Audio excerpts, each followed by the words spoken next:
All right, we're here. We're live.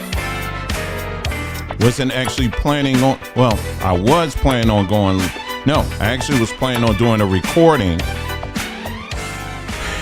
And then it got late and I realized, I said, I probably just need to make this live. So that's what I'm doing right now. We're going to go live. And this one is going to be super to the point, y'all. Okay. And really appreciate y'all being here. And if you're watching this, the recorded version of it, thank you so much for joining as well. Really appreciate it. Man, it was a nice day out. We went out. Yesterday we went hiking. Today I went back because I wanted to get some drone footage, which I was able to get. And you can see that over on our Samba Tree web YouTube page. And just go to our community page and you'll see it there. All right. But like I said, we're going to give people about another minute to join. And we're going to get, when I tell you I'm going to get right into it, it's going to be super hit. I'm actually wrote it all down. That's how quick, that's how direct we're going to be. So we're going to give people just about another maybe 40 seconds. And then we're going to join in and get into this evening. Okay. Good to see everybody as you're coming into the chat from Charlotte, North Carolina. We got Shauna in the house. Beautiful smile there. We got Team Truth in the house.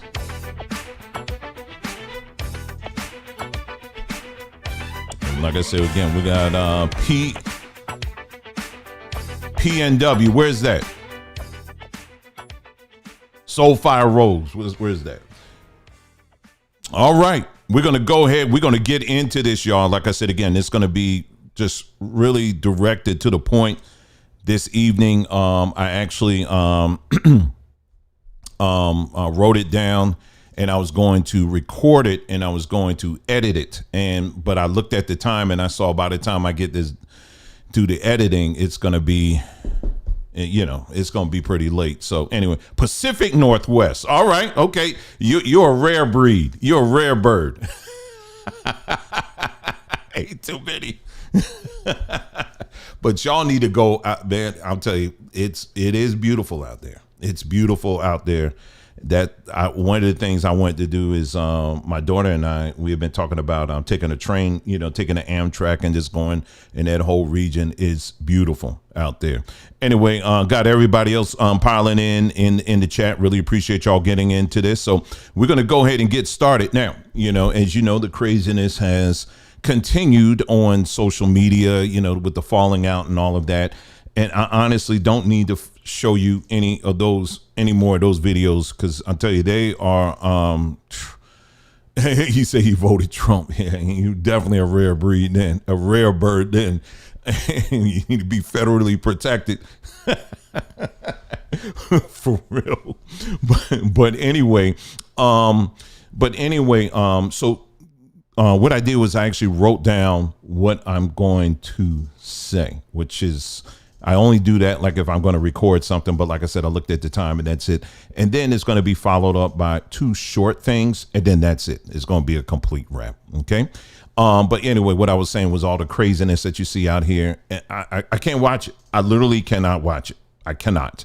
So that's what I did yesterday. My family and I, we went hiking. It was beautiful in the mountains next to a river, or not a river, a huge lake. I got plenty of pictures and video. People were not even bothered. I mean, you could have had all kind of people walking on that trail. People were laughing. You didn't ask, okay, who did you vote for? Or are you gay? Are you straight? Nobody cared. It was just a time of just unplugging and relaxing. So far, that's why I love this part. Well, you north of me, but that's why I love this part of the country, because there's just so many places that you can go and just unplug. And it was, yesterday was so beautiful. And then today was no different. I couldn't get my drone to work yesterday. And so I got it to work, of course, as soon as I get home. And I decided, okay, let me go ahead and I'm going back out there, because doggone it, I put too much work into this. And so I got out there. And so again, the link you'll find in the community page of some of that footage. I even walked along a mountain creek and all of that stuff. It was beautiful. So anyway, everybody else, Good to see you guys. Good to see you guys. Let's go ahead and get into it. So tonight's topic here is black female Kamala supporters found out they are not the center of the political universe. All right. That's what we're going to be talking about here. Let's go ahead and dive into it. Okay. So I'm not going to be looking at you. I'm going to be looking at what I wrote. All right. So let's go. Well, the U.S. elections are now officially over, and we are now looking at the second term of Donald J. Trump. And just so that we're clear, this is how Americans voted. Let's look at the map here. All right, so we're very clear here. And I can get myself together. Where is it? All right, here we go. This is how America voted. Okay, so you can't get around this. All right, if this was Obama, when he ran, and America was like looking blue and all of that. Well, guess what? They said and he got the popular vote, and it was pretty much a sweep of all the states, or almost all of them. Guess what? They called it a mandate. Well, you notice they're not using that same language this go around. All right. Well, it is a mandate. America is seeing what's up, and they decided to change course here. So let's get into it. They didn't listen to pundits who kept reminding them about the highly questionable character of Trump. They didn't listen to Vice President Harris once she told America that she wouldn't change a thing she already was doing under the Biden administration. They didn't listen to the entire A-lister class of Hollywood starlets who rushed to the stage to put on their best political movie scene performance. They didn't listen to Beyonce, Taylor Swift, Glorilla, Usher, J-Lo, Sexy Red, Cardi B, and the rest of the bought and paid for R&B hip hop community. They didn't listen to black women nor their magic. As you can see here, once again, black Americans became a super voting bloc for Democrats by showing their support at a tune of close to 90%. And while historically black women are seen as some of seen as the backbone of the Democratic Party, it has been black men. It has been black men showing signs over the past few elections of looking at other options. Some are even electing not to vote at all. And this is the image that I was referring to here, right here. I mean, it's, when you look at all these different demographics here on the screen, you see that black people, by and large, we were completely bought out to the Democratic Party. All right, so let's go. All right. Well, this is understandable. Contrary to the cries we are hearing today from black female Kamala supporters that America must hate all black women, the truth is that when compared to black men, black women have benefited the most from what America has to offer. Black women outpace black men on college campuses. Black women are outpacing black men in the corporate space. Black women are outpacing black men in home ownership. Black women are outpacing black men in political office positions, both locally and nationally. So the fact that an Indian woman they chose did not win the presidential election means that all the accomplishments of black women are now null and void. Unlike all other groups who have diversified their political investment by allowing themselves to vote for other parties, even people of East Indian descent, it has been black people who are religiously stayed on the Democratic plantation, hoping that loyalty points will be handed out. Meanwhile, the South already has lost and won again and is on a whole entire different trajectory. Now there are two groups of black women that need to be addressed today. One, those who relentlessly supported Vice President Kamala Harris, and those women who didn't. And by the time I am finished, you're going to see why each group needs and must be classified separately. In this country, people are free to vote for whomever they wish. While both sides will generally put on their best used car salesman act to get you to sign on their dotted line, ultimately and generally speaking, people tend to respect the fact that everyone will make their own choice in the end and that their decision is to be respected. However, When it comes to the black demographic, who you vote for can be a matter of making the ancestors proud and happy that you are the embodiment of their prayers, or you are a cursed individual who deserves all bad things to happen to you. To my knowledge, there is no other group who places so much social/cultural weight on a vote. However, these most recent elections took many steps beyond. A general decree went forth by this group stating that any black male who refused to endorse the very Indian Kamala Harris, that the black man is a misogynist and one that hates all black women. Within this group, we also saw numbers of black women stating that they would withhold sex from their male counterparts. Some went even as far as stating that they would divorce their black husbands. And believe it or not, some have actually carried the threat out. And if you thought that was a bit extreme, some went even further and made it clear that black men who voted for Trump deserve to be lynched or beaten by the cops or executed like George Floyd. All of these things and more were said on repeat while we heard nothing from black female Kamala supporters condemning such traits. When black men made it clear that we wanted to be spoken to with the same respect as any other group, these supporters sent us comedians, pastors with terrible track records with women, and gay men. In other words, we were not to be taken seriously at all. Once the final election results came out, the blame game started almost immediately. They tried their darndest to lay out all black men, basically, but the numbers would not support it. So instead, they turned their frustration to the very people they have been trying to emulate the whole time: white women. It was white women who gave them feminism, the system that gave them all the talking points on how to address black men. Like all other groups, white women voted on their own personal interests. They realized that feminism was not going to work for them, their communities, or their pocketbook. So they voted accordingly. They weren't alone. The majority of the voting nation did the same exact thing. Black women wearing capes while claiming to have the ability to, quote, save democracy, end quote, was nothing more than a meme. And now these black women, these black female Kamala supporters have taken to social media to vent their entire frustration, from screaming at the camera, crying hysterically, losing wigs, throwing things, and more.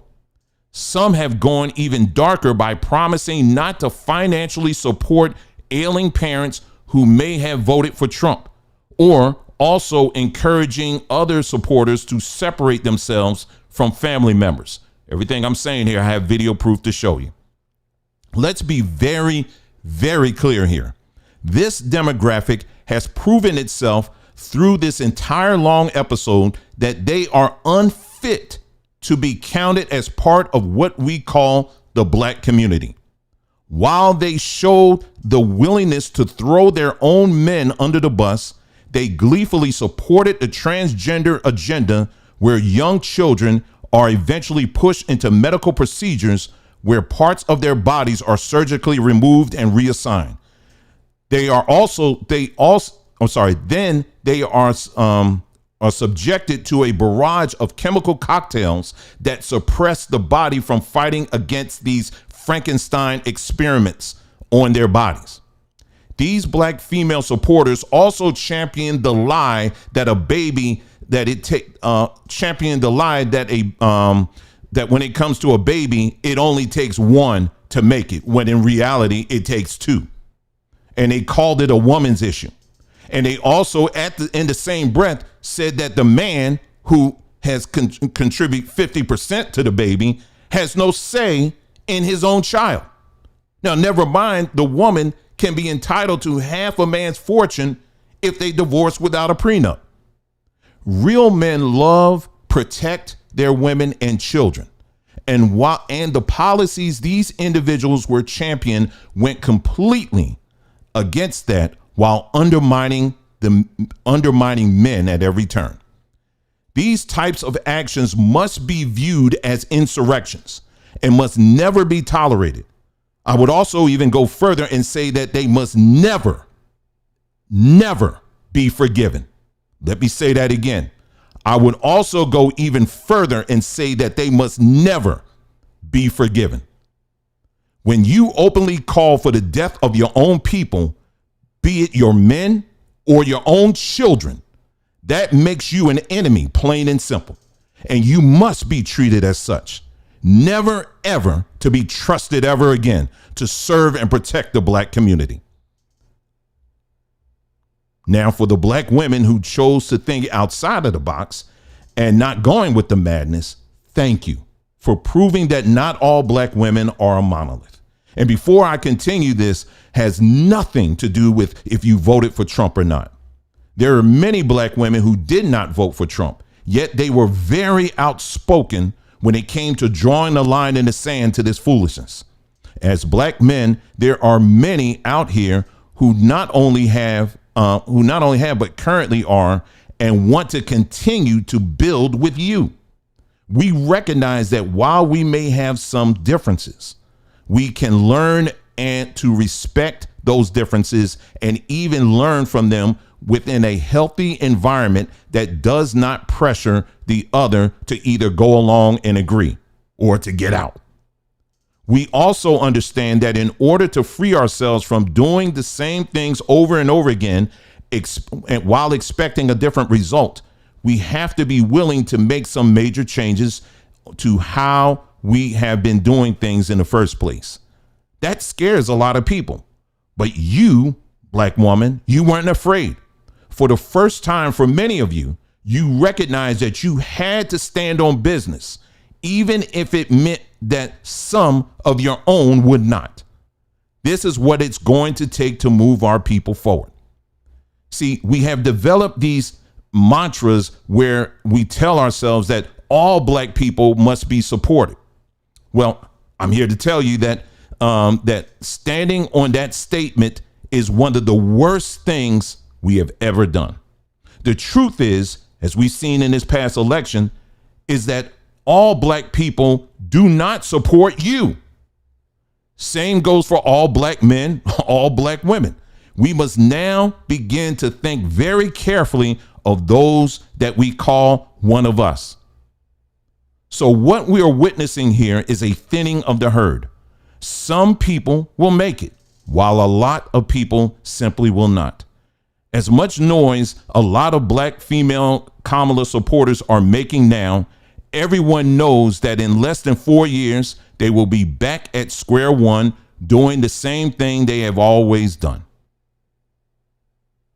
Meanwhile, the universe has moved on while they are stuck on trying to save their democracy, which is really an autocracy, and a failed one at that.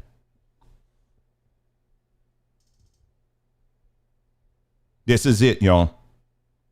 This is exactly it.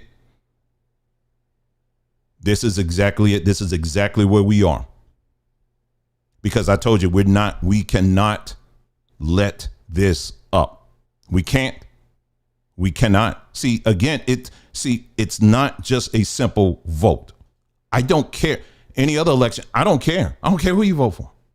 People move on. Like I said again, I went out today. I'm amongst people. Everything was cool. I didn't ask. I didn't care who voted for. I was just enjoying the moment.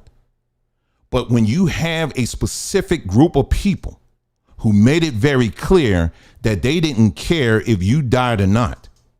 In fact, you have people who are gleefully right now that are on social media calling for it so that they can make a point that you voted the wrong way. There's no way in the world when you're using the same language that who we have been calling our oppressor against us. I can't see you any different. I can no longer call you sister. Do you understand what I'm saying? But I want you to make sure you take note, because there's always people who hear exactly what they want to hear. I made it very clear, and what I just read to you is that there are women who saw it, black women who saw what was going on, and you spoke out. And I made sure I'd acknowledge that. But the ones who did not, and you just went along with it, you on your own. You on your own. And that's it. You can't make threats like that and think you can just roll back and everything's okay. Because I'm already seeing signs of that right now. No. You can't do that. There's got to be a certain point where you draw the line and say enough is enough. No, sir. No way. You're not. No. It's it. It's over. It's over. You did that. Now, I told you I'm staying on point. I appreciate all of y'all being here. But I want to play this video. It's a very short clip. I happened to be up. It was like 2:33 in the morning. What the heck am I doing up? But I happened to be up. And I want to play this video. It's actually Trump speaking. Now, there's certain things. I want you to hear what he's saying, but there's going to be something that's on that screen that also stuck out to me as well. All right. So let me play that clip for you right quick. And, shoot, I should be writing everything out now. I'm almost finished. Okay, here we go. Here's the video. Let's go. Gender, a concept that was never heard of in all of human history. Nobody's ever heard of this, what's happening today. It was all when the radical left invented it just a few years ago. Under my leadership, this madness will end. Thank you very much. I plan to stop the chemical, physical, and emotional mutilation of our youth. On day one, I will revoke Joe Biden's cruel policies on so-called gender-affirming care. Ridiculous. A process that includes giving kids puberty blockers, mutating their physical appearance, and ultimately performing surgery on minor children. Can you believe this? I will sign a new executive order instructing every federal agency to cease all programs that promote the concept of sex and gender transition at any age. I will then ask Congress to permanently stop federal taxpayer dollars from being used to promote or pay for these procedures and pass a law prohibiting child sexual mutilation in all 50 states. It'll go very quickly.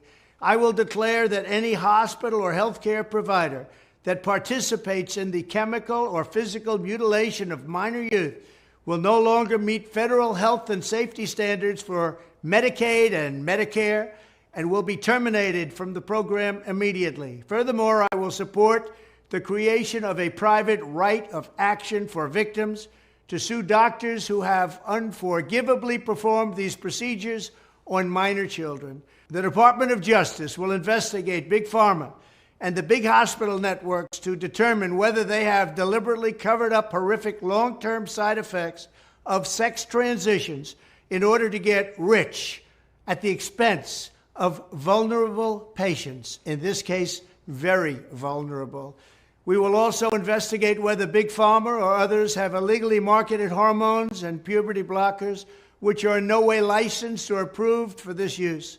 My Department of Education will inform states and school districts that if any teacher or school official suggests to a child that they could be trapped in the wrong body, they will be faced with severe consequences, including potential civil rights violations for sex discrimination and the elimination of federal funding. As part of our new credentialing body for teachers, we will promote positive education about the nuclear family, the roles of mothers and fathers, and celebrating rather than erasing the things that make men and women different and unique. I will ask Congress to pass a bill establishing that the only genders recognized by the United States government are male and female, and they are assigned at birth. The bill will also make clear that Title IX prohibits men from participating in women's sports, and we will protect the rights of parents from being forced to allow their minor child to assume a gender which is new and an identity without the parents' consent. The identity will not be new, and it will not be without parental consent. No serious country should be telling its children that they were born with the wrong gender, a concept that was never heard of in all of human history. Nobody's ever heard of this, what's happening today. It was all when the radical left invented it just a few years ago. Under my leadership, this madness will end. Thank you very much. I plan to stop the... Now, what he's saying, no, let's just real quick. Where do I begin on this? Okay, so first and foremost, my initial impression is, all right, let's go. All right. Now, what's the political reality of it? That's a whole nother story. He may just be saying all this and won't do half of it.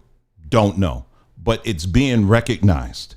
And he is acknowledging that the people who put him there, or at least the voters that put him there, this is what those voters wanted. Do you understand what I'm saying? Including the black ones. That's what they wanted. Okay. So again, we have to see if that gets carried out or not. But I had zero anything wrong with what he said. Nothing. I totally 100% agree with that. 110% do I agree with that. Okay. Now, you would think, again, going back to what I just read to you earlier, that demographic, that specific demographic, you know, the ones that put their cape on and said that we're saving democracy, we're saving America, you would have thought that they would have heard that and said, you know what? We're with that too, because after all, we're the mothers of the earth and we're the ones that are going to save America. He's talking about this trend of confusing our children and permanently damaging our children and talking about this whole transgenderism thing. That's what he's talking about. And good, decent people, regardless of your color or whatever, but especially the black family, your ancestors, my ancestors, they did not do and go through all of what they were going through. And it's funny how they would say that your ancestors died so that you can vote. Okay, so now you're saying that my ancestors died so that our children can have their breasts removed. That's what you're saying now. You see how they slip all that in? So when it comes to issues like that, traditionally, the black community has never co-signed on that, okay? Now I'm gonna put an asterisk by that and I'll tell you why in a moment. But in the meantime, let's take a peek at what is being preached in today's black churches. All right. I'm just going to give you a preview. All right. This is something I caught recently. I was just looking at it. Doggone it. It is right here. All right. Few minutes, y'all. So bear with me. Do y'all? Okay. Hold on. Sorry. Do y'all remember that song? Anyway, y'all, that song, Thank You, Tragedy.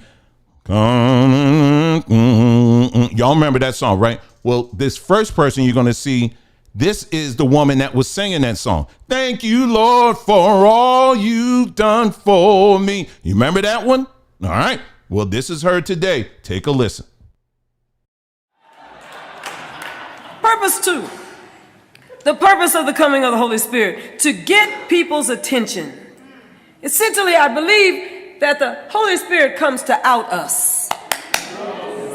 Come out, wherever you are. You know, I believe in coming out. You got to. Yes. Because what good is what we have and who we are if it's closeted? Yes. Essentially, if someone places you in a spiritual, a theological, a clerical role somehow, and they're placing someone other than who you are, you will leak. And the real you will come out.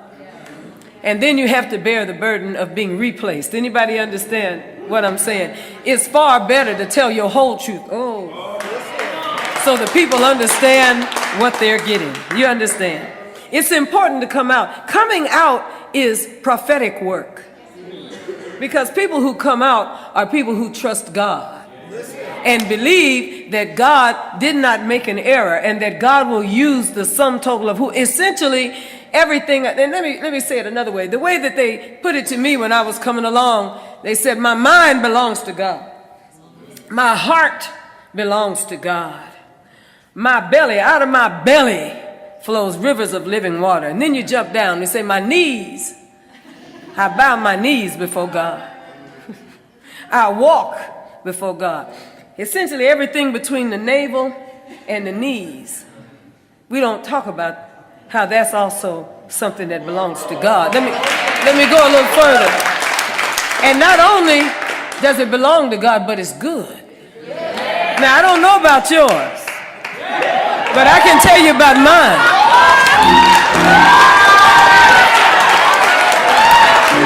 All my stuff. And I said in the Pentecostal church, we talk to each other, so this may hurt you a little bit, but tell your neighbor, say, all my stuff is good. Hey, hallelujah! Everything I have is good. Let me get done. Hallelujah. I think it's important to come out as a spiritual being, as a sexual being, as an intellectual being. Don't shut yourself down on any of it. Don't take a back seat to anything. God made you the entire glorious, wonderful package that you are. Bring it. Bring the whole thing. And trust God for the difference. Trust God for your success. Trust God for your placement. But bring your whole package. Don't come with a third of it at home and bring 2/3, because I promise you the rest is going to leak out in time. Let me get done. Deems necessary. It is a tragic nature, the tragic nature of the human condition, that we always love boxing in God, placing limits upon God with our own finite imagination. According to people who live in limitation, they are comfortable with God being framed in ways that keeps God in the finite hands of those who have limited imagination. And I stopped by here at Chautauqua to simply tell you that God cannot be boxed. As a matter of fact, our language is not enough to even speak about God. Let me put it this way, that I guess the God that we serve is beyond our anthropomorphic framing of God. If all you can do is frame God by a male or male using male pronouns, then you have broken down God to only give God 50% capacity. And that is why it must be understood that our language cannot speak to the totality of who God is. As a matter of fact, I would even make the controversial statement that God has a trans nature. Why would I say that God has a trans nature? Because when you look at the word Elohim, which is plural for the term God, that comes out of the Hebraic term that is a feminine pronoun. It means, when you translate it into English, we always use male, but depending upon the situation, sometimes God has a feminine principle and sometimes God has a male principle, but we are always framing God one way, limiting who God can be. So I guess God has a trans nature, because God, in the words of our ancestors, is a mother to the motherless and a father to the fatherless, a God who can transport, translate, transition, and transform. I guess God has some trans particular proclivities. But you see, we are so forward, we are always trying to place God within our limited understanding. And in order for us to recognize this, in order for us to break free from this, we must know that many times our possibility in life has been forced to labor under the spirit known as control. Whenever possibility is victim. And then I went to church the other day. Black woman told me, "You know you're going to hell."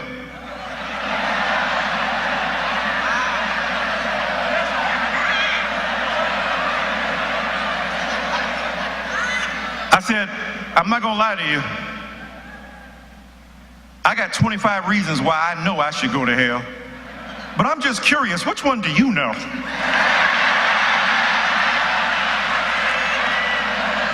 Asking for a friend. She said, "Do you know why you're going to hell? The sermon you preached this morning, you said God made gay people."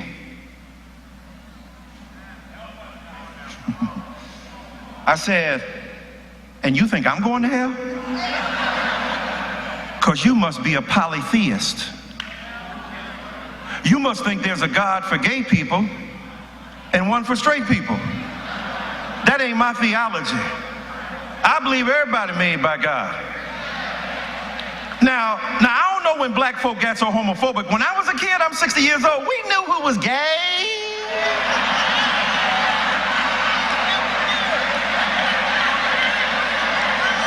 You know Andre was gay. You knew the choir director was gay. You knew a couple of them ushers were lesbian. And you knew some of them preachers were gay too.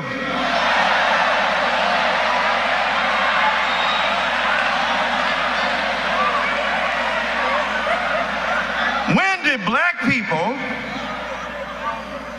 get so theologically conservative that we gonna use the same kind of argument white folk used against us to use it against gay and lesbian and transgendered and bisexual? Oh my God, there's a difference. This is what the woman told me. She said, you know the difference. She said, they chose to be gay. I didn't choose to be black. I said, I got news for you. Some people have opted out of the plan of blackness.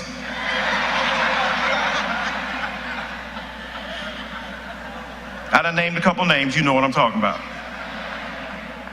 I said, but is that how it works? People choose their sexuality. So when did you choose to be straight?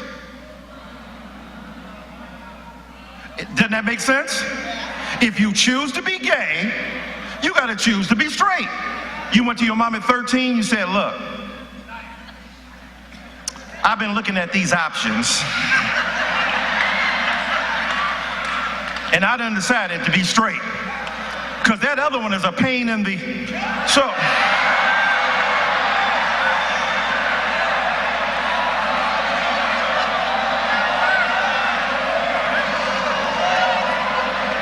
is that how it works? Let me tell you why it ain't a choice. And some of y'all mad at me. How dare he? Filthy theological dregs, poison and temper and taint the extraordinary purity of the gospel. Slow down with that.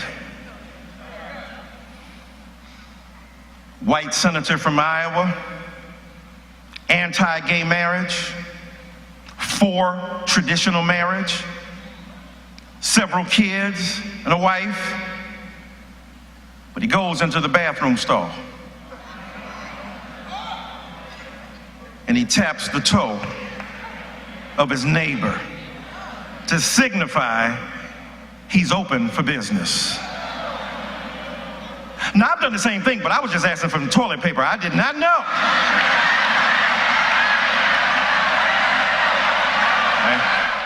Now I can go on with that when I could only stomach him, but so much, because he is the word salad extraordinaire. I mean, he just is. But I wanted to play those clips for you so you can see and hear just the how much this ideology has slipped in and now permeates what we call the black church. All right. So I want you to see that.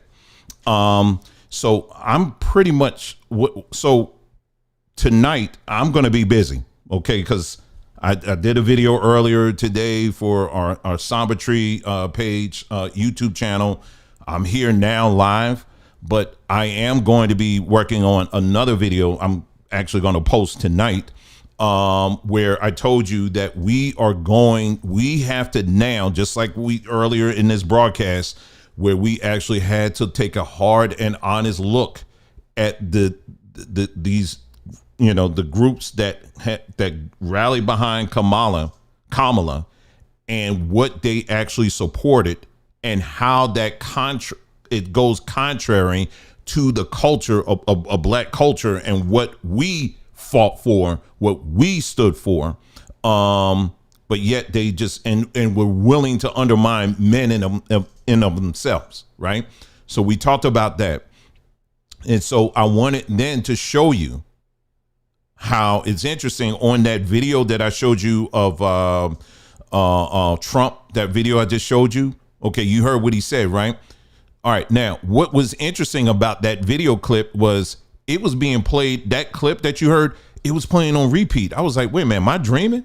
This thing they keep playing the same excerpt over and over again. And then I took a look at the channel that it was on. It was on the Times of India.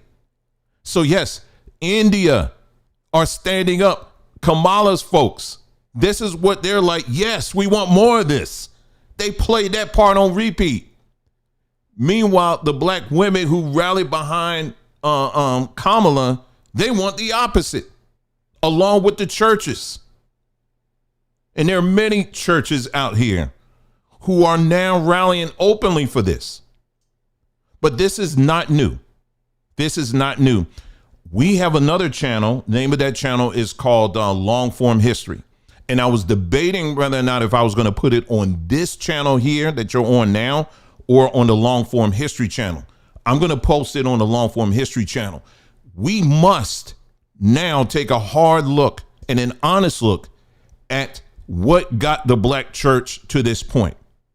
And so in order for me to do that, I got to go all the way back to Greece. And we're going to start with Greece. We're going to go to the Septuagint. We're going to which was written in Greek. Well, it was written in Greek, but it was compiled. The Bible, the first Bible was actually composed in Alexandria, Egypt. And we're going to look at that. But then we're going to look at the culture that what we know the Bible was written in. We're going to look at that culture. All right. And then that's going to be part one. And how that culture, how they viewed homosexuality, right? And then we're going to jump to more recent. When I say recent history, I'm talking like early 1900s to today. And I'm going to show you how what we know today as the black church specifically latched on to that same culture and is repeating those same practices that came all the way back from Greece. All right. And we're going to tie it together. I have to split it in two because if I put it all in one video, which I can, people going, they ain't going, attention spans are too short these days. Okay. So I'm going to split it in two, but it's going to challenge many of you. Okay. And it is definitely going to leave you with some more questions, but we're going to have to take an honest look.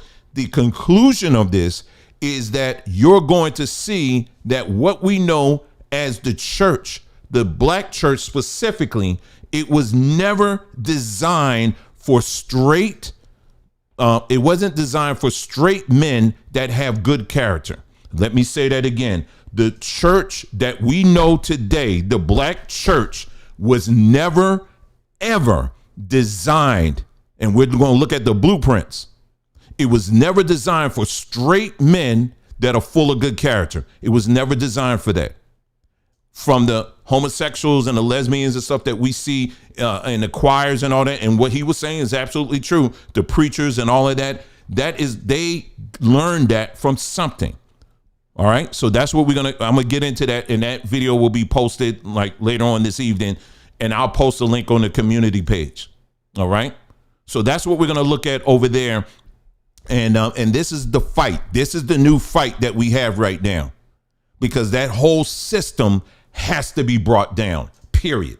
It has to be brought down because that system came up and they went after those that they knew, that they said, if we can get these Negroes, if we can get them to submit, if we can get them to bow down and to bend over, then we know we got the whole thing.